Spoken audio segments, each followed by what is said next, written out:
All right, what's going on, everybody? Welcome back to another episode of Into the Mind. I'm your host, Marlon Johnson. As you see, I'm hanging out in a way cooler studio than my bedroom. Today, I'm lucky enough to be joined by my guest, Cody Barton. So Cody is an Arizona-based real estate investor, and through consistent hard work, Cody has become a millionaire in his 20s, and he shows no signs of slowing down. Cody is one of the main factors behind the explosive growth in his wholesale business with his partners. Since Cody joined forces with Pace Morby and now Matthew Baird, their acquisitions and sales have grown exponentially to the point where they're consistently doing just about, I believe, a dozen deals per month while still having time to manage their other businesses, which is insane. So I've been lucky enough to witness Cody work in person. And when I say this dude is focused, I mean, it's literally like watching a concentrated beam of like light, like a laser beam slicing through steel. Like it's insane. At the same time, while watching him be so focused,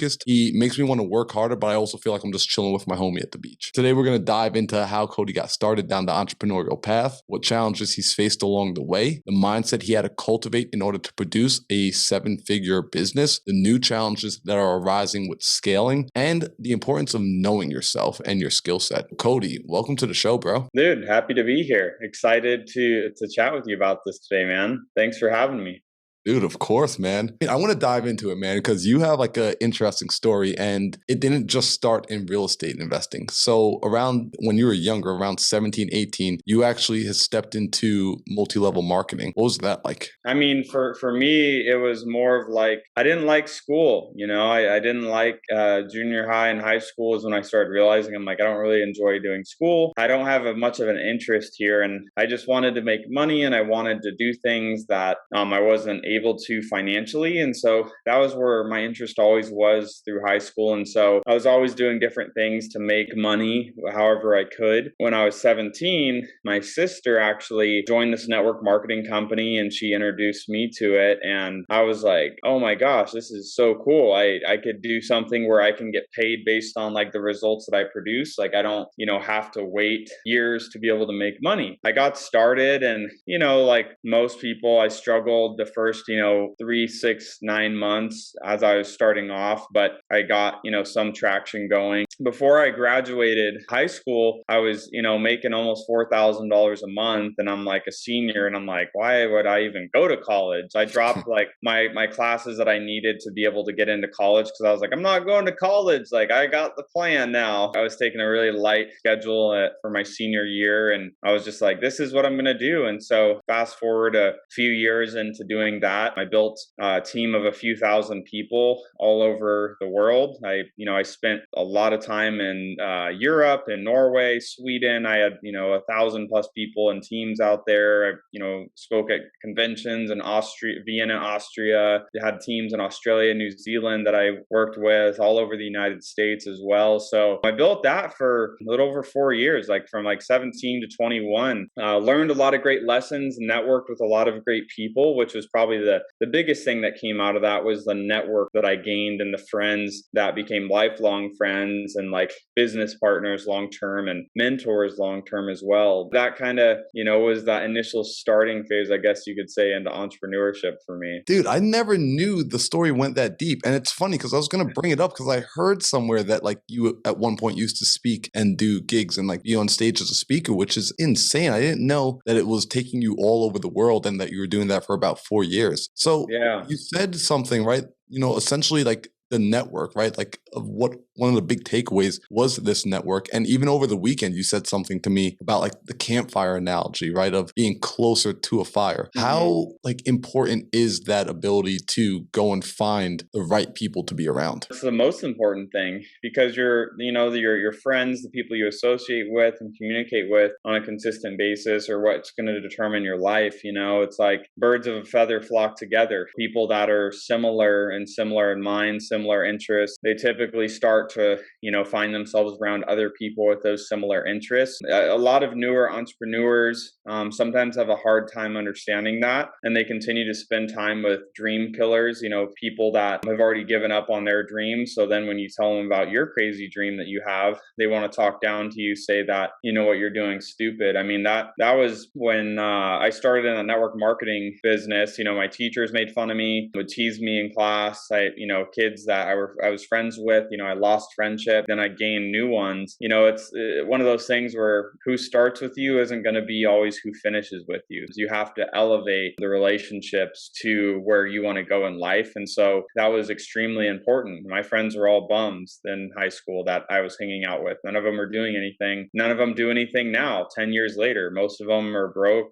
Half of them still live with their parents. I had to elevate and find other friends. And that's where a lot of my friends were, became people that were in their mid 20s, their 30s, their 40s and 50s. And they became my closer friends because they had dreams and ambitions and could mentor me and give me insight to, areas that I could improve. That's where it becomes super important, especially for newer entrepreneurs. To be able to go to the next level, you have to, obviously level up your relationships and, level up your circle so that you can actually continue to pursue your lifelong, goal or whatever your mission is, because it's hard. Like, business is hard. There's nothing like when, anyone that tries to make it seem easy, it's not. Like, network marketing was hard. Real estate was hard. Every business I've ever started and built has been hard. Challenges around every corner, problems every week. But that's what being in business is. You have to be a good problem solver. Having the right people around you helps you stay the course, because they're going to tell you keep going, while those other people that may be in your life that are telling you to stop working so hard or just get a secure job, they've already, killed their dreams and aren't going for their dreams anymore. So you just want to avoid those people at all costs, honestly. Man, I love it, because that's huge, right? And I think I was talking to you about this a lot over the weekend, just surrounding yourself with the right people. Yep. And also recognizing that what you said, right? Business is hard no matter what you do, yeah. right? Because people might look and say, well, Cody, you're partnered with now Pace and Matt Baird, these two amazing individuals. Business is so easy for you now, right? Like, everything is perfect. Every deal just works out perfectly and there are no more issues. What do you say to people like that when they're just convinced that you have a cheat code to life now because you just have the right people on your team? I mean, I would say, looking back, going back to network marketing real quick, when I was 21 and, I was making over $100,000 a year from like 17 to 21, bought all the stupid stuff. Like, I bought like designer. I have so much designer crap at my house, but like no one ever sees me wear it because like I don't want to sell it because I bought all of it, but I don't wear it. That was the stuff I invested in my brand when I was like 18, 19. I spent and basically squandered all my money on cars and, nice clothes and designer stuff. And basically when I was 21, that business fell apart and I lost everything. And I had to go from living, a very great lifestyle as a 21-year-old, doing whatever I wanted pretty much, to I ended up having to sell my cars and move back home to my parents and back to my old room that I had in high school. And talk about ego death, just thinking you're on top of the world, so then everything crumbling down. And then people kicking me while I was down, of the people that told me that wasn't going to work. They were quiet until, everything came crashing down. And they started coming out of the woodworks again, letting me know that I was a failure and I was lucky. It's interesting because obviously that's hard. It's a challenge to go through. And, then picked back up in real estate. Within a couple of years as an agent, I was making, 6 figures again within a year, pretty much. It's like right back to doing well. Didn't like being an agent. It just wasn't fun. It's not my thing. I didn't like working with clients, and, got more focused on the real estate investing. That's where, eventually met Pace, and, we started working together, and, long story short, now here we are. But, we have multiple businesses doing 7 figures a year, a couple of them doing multi 7 figures a year. We constantly still have challenges. Like, I'm still, like, I have calls with, and you've heard it, like, I have calls with our construction team. It's like certain projects are behind. There's a problem on a project. There's, certain, issues that are happening in the wholesale business. You have to fire people, hire somebody new. The challenges are always there. They just start to change. And it does, yes, get easier when you have good amount of money coming in every month to you. It's like, that's great, but there's still challenging. There's still problems that you have to deal with. You just have to learn to get better with dealing with those those problems and challenges. And so with great partners, yes, it gets easier because you have great partners to lean on and support and kind of,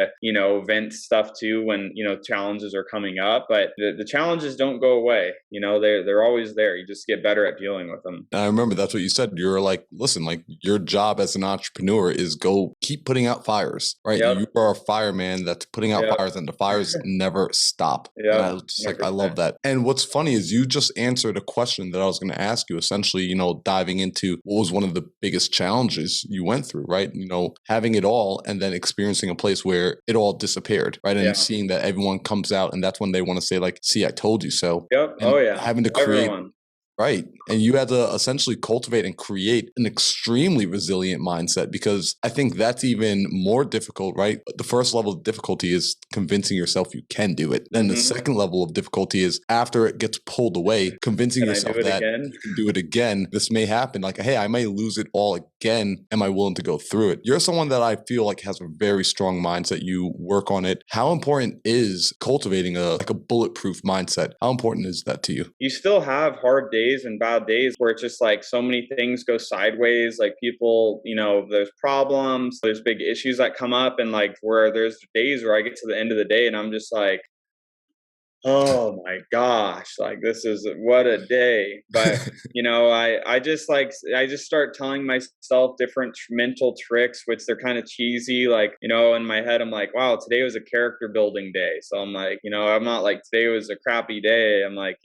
I just kind of talk to myself in my head over it and, kind of just try to gain perspective around like bad things that happen, just try to think of it in the best light that I can. Things that come up, like you walk the house that I bought and I'm gonna be remodeling and moving into, and there's a big foundation issue there. That's gonna be expensive. And I was like, for like a day, I was just like in the back of my head, I was kind of annoyed and upset about it. And then after another day went by, I'm kind of like, it's kind of inconvenient, but I could probably make a YouTube video around it, which will like, how does this get resolved? What do you do? And then make like a before and after of everything. And so I'm like, I could make a couple cool YouTube videos around it. Yes, it sucks because it's going to blow up my budget to more than I wanted to spend. I'm grateful to be in a financial position where it's like that financially isn't going to destroy me. It's just kind of more inconvenience on timeline and, extra money spent. It's like just changing the language that you have with yourself, I think is really, really important. And again, it's like, what are you putting into your head every day? Like if you're putting in the good, the positive, the supportive, the uplifting into your head every day, or are you putting in the crap? Like peeing on your brain is watching like CNN news and just reading the newspaper and following people on Instagram that are complaining about their lives, following people on social media that are complaining about the situation. I think a lot of people, they spend too much time caring about what's going on like the outside world. And it's like the inside world is where your inner world creates your outer world. So if people are taking too much time focusing on the externals, then what's going on in between your ears starts to get messed up and it starts to dictate the decisions that you're making. I just do my best to protect myself from anything. Like I don't really know what's going on in the news most of the time. I don't consume any of it. If it's going to affect me, I will get alerted somehow, but I don't care. I literally don't care. And I won't consume any of the negative information. That helps keep my mind right because I just consume the good, the positive, the uplifting, and that's what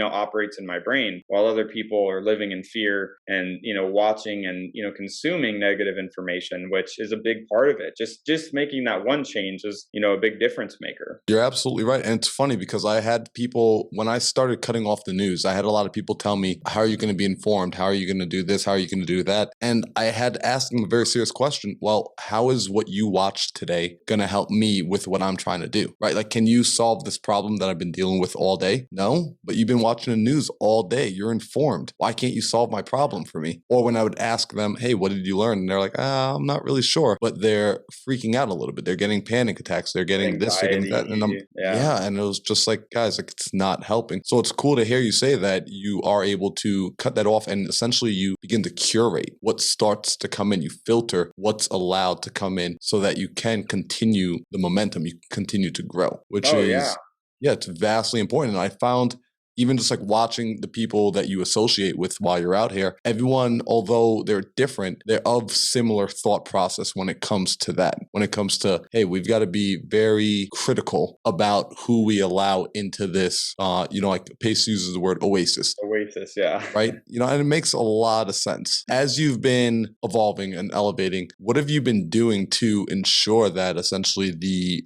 folks around you are quality individuals? One of the things is masterminds. I mean, I've always been seeking out and joining different masterminds, and like I actively seek out and do outreach to people that I want to learn from, grow from, network with, become friends with. I don't just try to reach out to anybody. For example, one of the masterminds I joined this year it's not even a real estate specific one. It's kind of just like, business topics. But this guy, Josh Snow, he's 28 years old and has a company that does, hundreds of millions of dollars a year. So I'm like, like my companies are, we haven't broke 8 figures yet, but we're on track that we'll do that probably in 2022 between our companies. So I'm like, if I could get around somebody that's, a year older than me that has a company doing 9 figures, I could probably get some insight and some ideas on, his thought process and how I could change my thought process to be even better and, just level up relationships like that. So that's what I'm always looking to do, is find people that inspire me and encourage me, and in different areas too. I just started learning how to I guess competitively swim. So I want to do a triathlon, and I got a coach that he trains, athletes to do like Ironmans. And that's an area where I get inspired because he's so talented at what he does and he's able to teach me, even though it's not like business or finance or related, but that's an area that I can look up to him as a mentor. So just like only really trying to find people that I could, look to, bring them value, gain value back, build a friendship with, and, create value in the relationships. That's what I'm always trying to do. So I'm always looking at masterminds. I'm, looking at, headlines of different companies doing things, Googling people that, are younger, that are doing big things, and following them on social media. Like those are things that I do to find people to inspire me, and, finding ways to then connect with them. Like most of my mentors after network marketing have all came from finding people on social media, intentionally reaching out to them. And then most of the time it ended up being some way that I bought a product they had, a coaching product they had, or a mastermind that they ran, and I was able to enter into the circle by paying my way. And a lot of people, they bash people that join masterminds or pay for, things like that. They're like, oh, like that's a waste of your money. It's like, is it really a waste of my money to go put myself in a room with people that have $100 million companies? Like what is that going to do for me as a person? And like learning how these individuals do that. So always just finding a way to be around people in whatever regard. Like I said, with like the swim coach, it's like I could be around him and I'm going to get better at that. I could find somebody that's really good at, business or a certain element of business, and I could get around them, and then I could learn to get better at that. So I think it's just being intentional around what you're looking to get. I think a lot of people, they wander aimlessly in their relationships with like friends and, outreaches. Dude, I love that, right? Because, I think we were talking about this a little bit at dinner last night, where I was saying like, even like I noticed this in parkour and skateboarding. So I love that you bring swimming into it, where it doesn't just have to be business, right? When you start finding people that are doing it at a higher level, you go and you be around them and you figure out how you just start picking it up. Like whether you're trying to or not, you're going to start to become like what you're around. Yep. So I like that you basically like you utilize that and you get strategic about it. And I love what you said. You got focused in the sense of you knew the outcome you were looking to achieve. And that's another thing that I want to basically like say, like, thank you, because you showed me this, right? Over the weekend, I got to see between you, between Matt, between Pace, between a handful of people I spent time with here in Arizona, I got to see you all have a level of self-awareness, right? You've all figured out, hey, this is who I am. And then you own the hell out of it. And I think it's a struggle for a lot of folks, because I know I personally struggled with it, where we're trying to emulate someone else and we're basically emulating almost like what they're doing on the outside. But if we were truly emulating them, we would be copying the fact that they're being themselves. So that means we should just be ourselves and see what really vibes with us and enter into the world like that. How would you say that you started to figure out yourself? Because when I look at you and like when I talk to you, I see a person that's like, all right, he's figured out himself enough. And I'm sure there's always more discovery to be made. There's a deeper level of self-awareness than I find in pretty much 90% of people I meet. Well, I think a lot of people, they're trying to be something that they're not. Gary Vaynerchuk talks about it all the time. It's like, stop trying to be what you're not. Like if you're think you're meant to be like a video editor, and maybe you're not trying to be a freaking business tycoon, make $1 million a month, and you want to be the best video editor and make, 60, 70, 80 grand a year and just be freaking stoked about life, you should do that. So I think it just comes to like, I'm just doing what I want to do. That's kind of what I've always done. And I've been very stubborn in that way. And there's like good aspects and, obviously some negatives to it too, right? But I'm just super stubborn and like, this is what I'm doing. Like, this is the business I'm building and I'm going to succeed or I'm going to die. Like, that's kind of always my mentality. It's just like that. I think if people had enough resolve for themselves of like, no, this is what I'm doing, or I'm literally going to die. Like, there's no other option. I think too many people give themselves an out that prevents them from being able to continue moving forward. And then just the self-awareness, it's like, just do what you like doing. Like, too many people are trying to be something they're not. There's all these fake entrepreneurs on Instagram and the entrepreneur in their bio, but they don't have a work ethic to actually build a business to be successful, but they just want to look up a certain part or a certain way. And I think just more people need to spend time finding out what's important to them and finding out how they could do more of that. Because if you can do what you like doing every day and like you're working kind of in your passion and your purpose, then life's good. Like I truly feel like that every day. I get to work on the things that I enjoy to do. Obviously there's certain things, like there's always aspects, right? There's certain things I don't like doing. Like this morning, I haven't done a really good admin day in a while where there's like just things that have to be caught up. Like I need to get back to the bookkeeper on some things. I need to get like, make sure review some of the tax docs and just different miscellaneous things. So like I spent a couple hours doing that this morning. Do I love doing that? Not at all. It's actually my least favorite thing to do. But now I feel really good because now I don't have to mess with it probably for a couple more months because I'm really caught up on everything. There's always going to be pieces that you don't love, but if in general, like most of what you're able to do on a daily basis is like within that purpose of what makes you happy, then you're going to be a successful person because you're doing what makes you happy. And you can't long-term do something that you hate. I mean, you can, but you'd be a pretty miserable person. So it's like, if you kind of fit in that, like knowing what you're good at, doing what you enjoy, that kind of fits in that same mold. And then you could just do that forever because you're doing what you like and you're good at it. Like life's good. It's funny. I was just having this conversation this morning, so it's really ironic that we're talking about it now. I'm going to hold my thumb up because I'm thinking about something I want to come back to, which is your work ethic, because it is insane. Like, I do appreciate your work ethic and I want to dive back into it. I want people to understand that. At the same time, I want to bring up something that's super important to me that you speak about, and you've literally, whether you know it or not, you've been like unlocking my brain a lot in the last few days, and even through your content on YouTube, which is freaking awesome. I'm going to give them the link at the end to go check out your YouTube. But you talk about a lot regards to money, the relationship to money, changing the way we think about money, changing the blueprint we have about money, right? You recommend the book often, Secrets of the Millionaire Mind, which I absolutely love. And the first night when we were in town and we were sitting down having dinner, I was telling Pace actually this morning, you guys said the word money more than I had ever heard it in my entire life. And it wasn't in a way where it was like yucky, nasty, evil or anything. It was just like a very part of the conversation. I learned, I was like, okay, you know what? It's something that needs to be spoken about because it's not gaining the money. It's what you do with it. And then once you have a good cause with it, there's nothing wrong with going and obtaining it. Can you talk a little bit about the mindset that you have around money? Because then afterwards, I'm going to want to come back to your work ethic because I want people to recognize the correlation between the two. Well, I think it's like, whatever you focus on tends to grow. So, you focus on the good, the pleasant, the positive, you're going to attract the good, the pleasant, the positive. You focus on negative, you get negative. You focus on making money, you're going to make money. And so I think with the relationship to money, there's a lot of people like myself growing up that I had negative money blueprint that, making money was hard. Making money is a challenge. Money is something that is very difficult to do. And you have to be some sort of very special person to be a very high earner. Nobody in my family made tons of money. Both my parents, my mom, I don't believe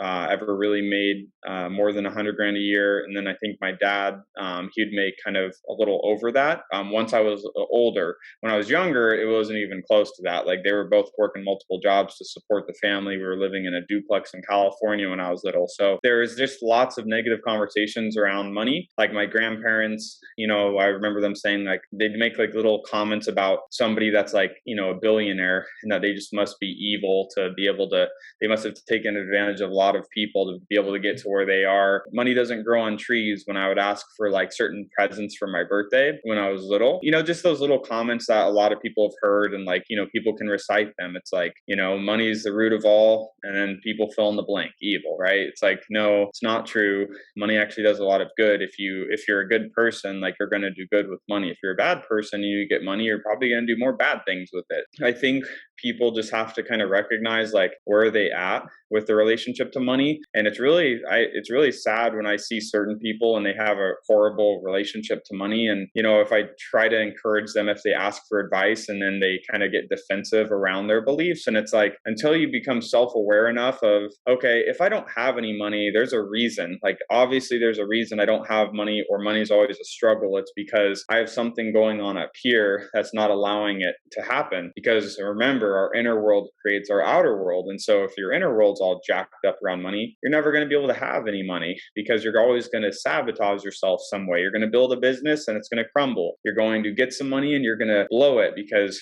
you mentally can't handle money. So that's why a lot of lottery winners within a couple of years, they go broke again. They're used to making 40 grand a year. They get $2 million in a lump sum. Yeah, they're going to blow it. They don't have the financial, wherewithal of what to do with that money, right? So that's where people have to look at kind of what's going on in their head and do work on that. So, my challenge would be to anybody listening to this is like, okay, if you don't have money, and money has always been a struggle for you, that's okay. It's just like, become self-aware of that. Okay, I must not understand the game of money, because if I did, I would have some money and more of it in abundance. And if you're in that position, that's like the best stage to start, because you're able to be like, most people are unconsciously incompetent, meaning that they don't even know that they don't know. So that's like the worst place to be. Like, I don't even know that I don't know that I have a really bad money blueprint. That's where most people are. If you can at least get to the stage of consciously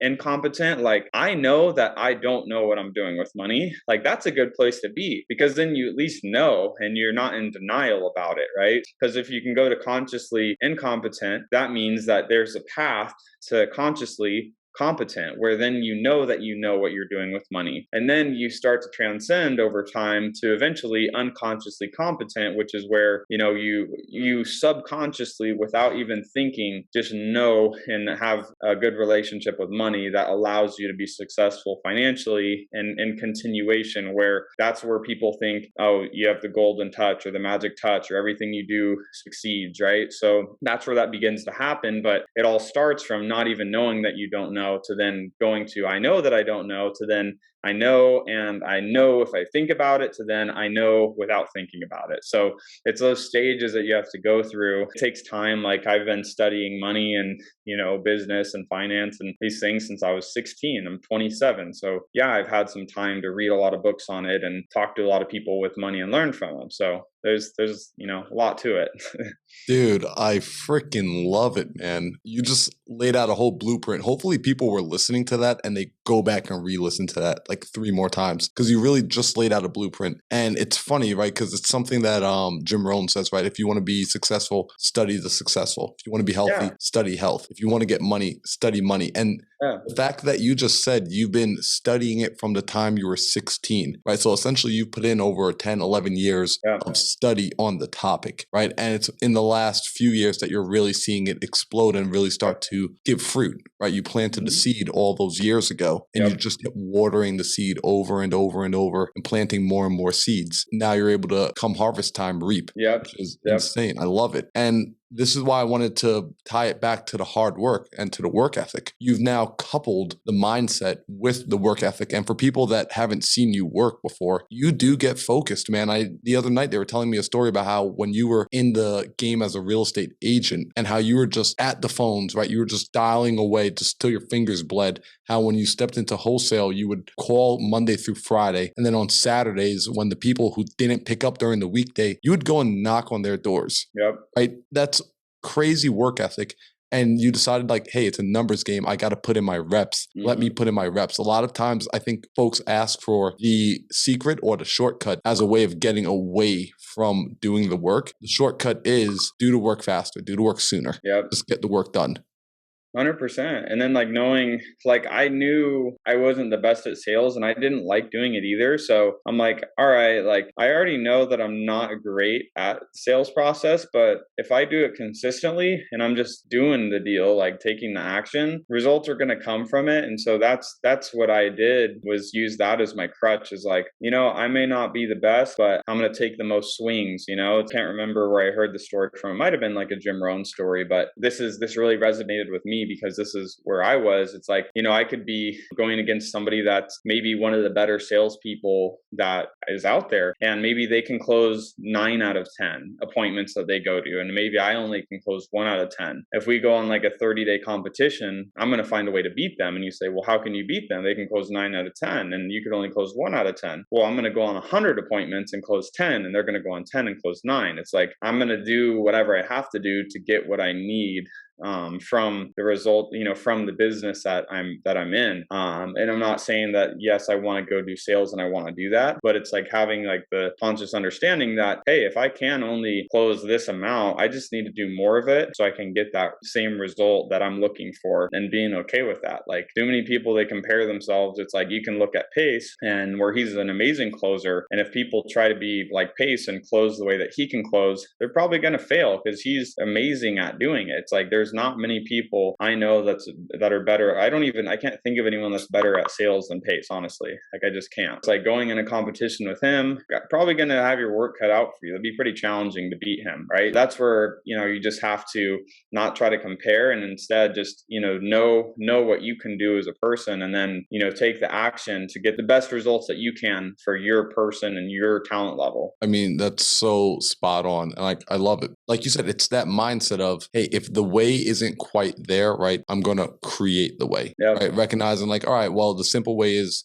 saying, well, I'm only going to have 10 appointments, so I'm only going to be able to close 1 deal. Well, no, I'm going to make a new way. I'm just going to outdo everyone by numbers. I'm going to figure out what is working and then put the formula together and do the work. So I freaking love that about you, man. Like, it's inspiring. You have put into work, you have put into mindset work, and you've now scaled, right? You're at a place where you've never quite been here before. You have multiple businesses running with you. What's one of the newest challenges that you've run into at this point where this is something that maybe people just don't know exist, or like, what's a new challenge that you're facing at this scale? I would say people are become like the biggest challenge with having a lot of people involved in what we're doing, like making sure that we're working as efficiently as possible, and, hiring the right people, firing people when they need to be fired. And, just kind of dealing with that is the biggest challenge. And it's not like, we have a lot of great people in our teams and in our businesses. So like, I'm not in any way complaining on that regard, but it's just like, as you continue to grow, you have to hire more people faster. And so like, hiring fast enough to keep up with the growth, to then make sure that the business can run the way that it needs to and continue to grow with, the resources that we have. So I would say that's probably the biggest one. And then being able to do like additional forecasting. It's like, okay, where every different business is going to be over the next quarter, the next 6 months, the next 12 months, and, making sure that we're allocating, funds. And, so it really just becomes about finding more talented people. I have a few skills that are really, really good that I'm really good at, but there's a lot of things I'm not good at. I'm not good at, advanced spreadsheets and financial forecasting. So I found a CFO to help us do that. I'm not great at hiring, and I hate firing people, and I'm not good at back-end HR processes, and I don't understand the laws. So we found an HR consulting company to help us with that. I don't like doing sales. We hire salespeople. I don't like doing like system analysis. That's a new hire that we just hired. Like, yes, I like systems. I like the system of identifying like something we're doing and laying it out so it flows in the proper way it should flow. And then putting those people, it's like the conveyor belt of whatever business that I'm building. And I like to look at the conveyor belt and see all the things that need to happen to get this end product, and then put the people into place on that conveyor belt to then get that end product as efficiently as possible. That's what I like to do. If you put me in most of the roles of our different team members, I wouldn't do a good job. They all do way better job than I would. I just understand where they all need to be so that our end product can be successful. So that's probably the biggest challenge, is like the people, bringing on the right people consistently. But yeah, that's what I would say, is definitely the people. That's freaking awesome, man, because that's even it makes me think of like Andrew Carnegie, right? When he talks about himself as like what made him so successful, and he was one of the wealthiest men of his time. He said it was essentially his ability to control and command people, by being able to put people in the right place, right? And all the greats, get them to work harmoniously together. Exactly. Here's an interesting question I have for you. Do you feel that people are found or people are made, right? So when you find, like, when there are these great people that come to you, are they cultivated and groomed, or are they already who they need to be and they're found? Or is it maybe even a mix of the both? This is something I have to get better at, but I think you find great people and then you help great people get training based on what you need the help with. So like if we, like a salesperson, like I'd rather hire a great person that has good sales tendencies that can then be a little bit more molded into a better salesperson, because you can't train attitude, you can't train work ethic, you can't train, those emotional intelligence things of just like situational awareness. Like I just can't do that. So I like to find people that are situationally aware, people that have empathy, people that can think for themselves, they can critically solve things. And then obviously it depends on the position too, right? Like we hired an IT security guy, like he needs to understand IT and security. Like I don't understand that stuff, so I need him to, so I don't have to, and he could implement the stuff. I think it's more important to hire based on like the individual themselves than exactly their whole resume. Because if you put someone in front of me that's a total butthole, but they're really good and they have a great resume, like I don't want to hire them. I don't want to work with them. Like I want anyone that we hire that I could have like a pretty easygoing conversation with, and I don't feel like I'm walking on eggshells because like they're gonna get like upset about something I say, or they're gonna get offended, or I just have to like communicate with them in some special way. It's like I don't want to do that. I like to find the good people and that have the right skill sets, help them, kind of learn what we're doing and kind of grow into what they're doing. I think that's more important. Like I love it, man. Like that culture over the skill set, because you could teach the skills, but you can't necessarily teach and train culture. Yep. So, dude, I know you got to run at 2:00, so I want to be super respectful of your time. I've got two final questions, really actually a third one if we get to it, but two final questions I like to ask people at the end of every show. So these first two, number one, I know you're a big reader. You love reading, and we already named one book, which is Secrets of the Millionaire Mind. Aside from that book, can you name two other books that have been absolute paradigm shifts for you? Pick these books up, you read them, and your mind never quite went back to being the same. Honestly, I would say really, really hard. I want to keep one a little bit more generic for outside of real estate. So I'm going to say Laws of Success by Napoleon Hill. That would be the first one. That's the non-watered down version of Think and Grow Rich. That's the expanded version of Think and Grow Rich. Like Laws of Success was written in the 1920s, and then like the elite in society wanted to basically not allow that book to be for public knowledge, so it was kind of hidden away, and then it got republished into Think and Grow Rich in the 1930s. So the Laws of Success is the thicker, better version of Think and Grow Rich. Think and Grow Rich is still a great book. Laws of Success is just a thicker version of that. So that's a phenomenal book. I love that one just for overall life success. And then business, I would say any of Mike Michalowicz's books. So his books, Profit First, Clockwork, Pumpkin Plan, anything by Mike Michalowicz, the author of Profit First, literally any of his books. I think he has the best series of business books that there is. And I have to sneak in one more. It's Who Not How. That's another great one. Dude, you guys have been saying that book for the last like week, and it is like the title alone is drilled into my mind. Yeah. And I'm just like, it's even just thinking about the titles making me change the way I think about everything. Yep. So I love the book recommendations. People are hopefully going to be able to find that in the description below. Yeah. Now, final question here. Let's imagine tomorrow morning you wake up, right? And when you wake up, you are a blank slate. I mean, you don't remember anything. You don't remember the time you spent reading, the time you spent building the business, network marketing. You don't remember any of your friends, relationships, nothing. Now, when you wake up, you do know that you're safe, right? So it's not like a scary movie. It's not a Saw movie. So you're in a good position. You're just like blank. And as you start to come to consciousness, you start to have a thought that bubbles up into your mind. And that first thought that comes up, you just accept it as truth. You don't question it. You don't doubt it. You just fully and wholeheartedly take it and you begin to rebuild everything else. So that first thought is your foundation. What would you want that thought to be? Man, that's deep. Probably like if it is to be, it is up to me. Like I'm gonna figure it out. That's always been like one of my lingering like favorite things that I used to write it on my affirmations like for years, and I would just write that so it's like ingrained in my head. So that was like the first thing that I thought of was if it is to be, it is up to me. And it's like, any area of life. So it's just like taking full responsibility and I'm just gonna figure it out. Dude, I absolutely love that. Yo, so Cody, for all the people now that have been listening to you for about an hour that are like, yo, this guy's freaking rad, and they want to get in contact with you, they want to connect, how should they go about finding you? You could find me on YouTube. Literally just type in Cody Barton on YouTube. I am not the football player. There's apparently some football player named Cody Barton as well, but that's not me. And then you could find me on Instagram as well, Cody Barton Official on there.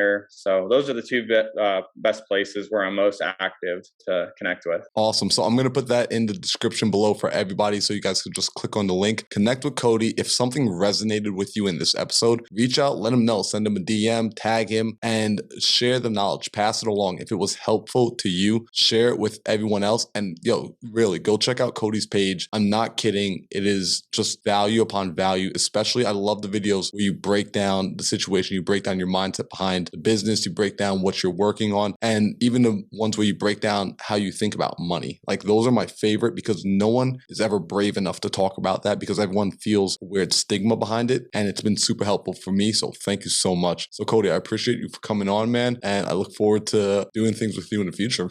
Amazing, Marlon. Thank you so much for having me. This was a lot of fun. Appreciate it.